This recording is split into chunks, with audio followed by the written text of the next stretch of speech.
Hello, everyone. Nathan Adams, Chief Acquisitions Officer at redT Homes, and I've got. Paul Coe here, Chief Investment Officer at redT Homes. Wow, we did that really well. It's like we've done this before. Yeah, a couple times. There's a few things I want to touch on today. Sorry, Paul. I'm probably do a little more talking this time. Sure. Inventory. What's happening with inventory? You tell me your take. I think inventory is, it's low. It's always been low, and it still is low. I don't think there's been much to change that. And, we've seen historically the same thing over the last, almost 10 years. Yeah, so let's look at that 10 years. We closed August with 1,673 homes for sale in Denver County. We always look at Denver County first. We've historically done most of our business there, but we do business in the metro area, so we look at the metro area as well. 1,673 is the third lowest inventory in the last 10 years. The only 2 years that were lower were the crazy market that was COVID induced in 2021 and 2022. So we are looking at the third lowest in legitimately 10 years. This is interesting. So I'll get to this stat. I'll talk a little bit more later, but I read this recently. 80% of buyers think it's a bad time to buy. What's remarkable, we finished August with lower inventory than we finished July with at a time that 80% of the buyers think it's a bad time to buy. So why do buyers think it's a bad time to buy? Interest rates. Yeah, interest rates for sure. Fear and uncertainty, lots of stuff going on in the economy. I don't know, what do you think? Is it a bad time to buy or a good time to buy? Personally, I think it's a good time to buy. I think there's really good deals to be had out there. I actually think this is the most amazing buying opportunity we've seen since 2008.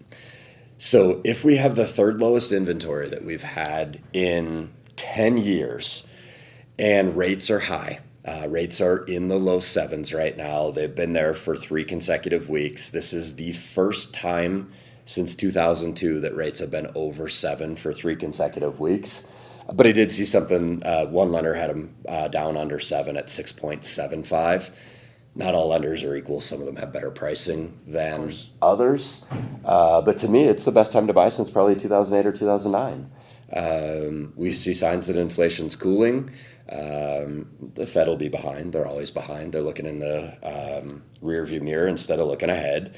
But something's going to come. There's so many things economically that are happening this month, from student rates starting to accrue interest again. Those payments have to start being made again in October, so Right. literally 3 weeks away. There's other things on the horizon, like United Auto Workers potentially striking.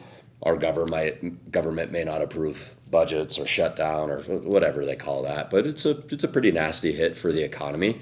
And there's a handful of other things looming out there, and those things may be what pushes the rate down. So you have low inventory. Only 20% of people think it's a good time to buy. So if rates come down, you said it's a primary driver, and I agree with you, along with uncertainty in the market. Everybody that's waiting for the right time to buy, everybody being 80%, they're going to start buying when rates maybe go below 6. So that's genius if you're a buyer.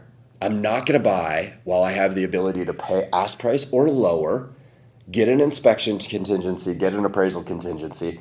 I'm waiting for everybody else to signal to me that it's okay. And then they're all going to go buy at the same time. And then I'll express nothing but frustration at the fact that I'm in a multiple offer situation on every property that I'm pursuing. Yeah. Yeah.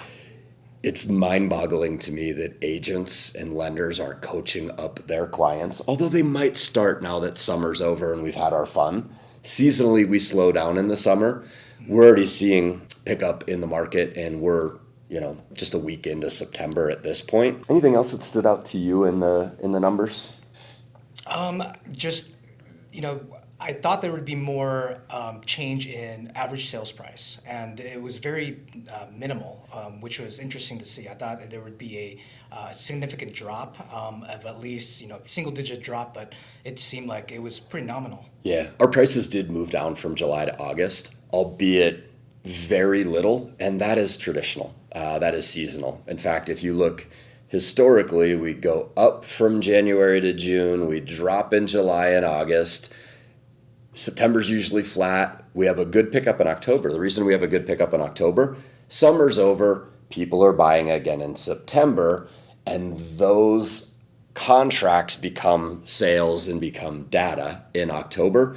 And then we just bounce around November, December, and then we start going up again in January. Yeah. So I, I don't want to wish my life away, but I'm excited to look at the end of September data, and even more excited to look at the end of October data, because I think we're going to see a pickup in activity.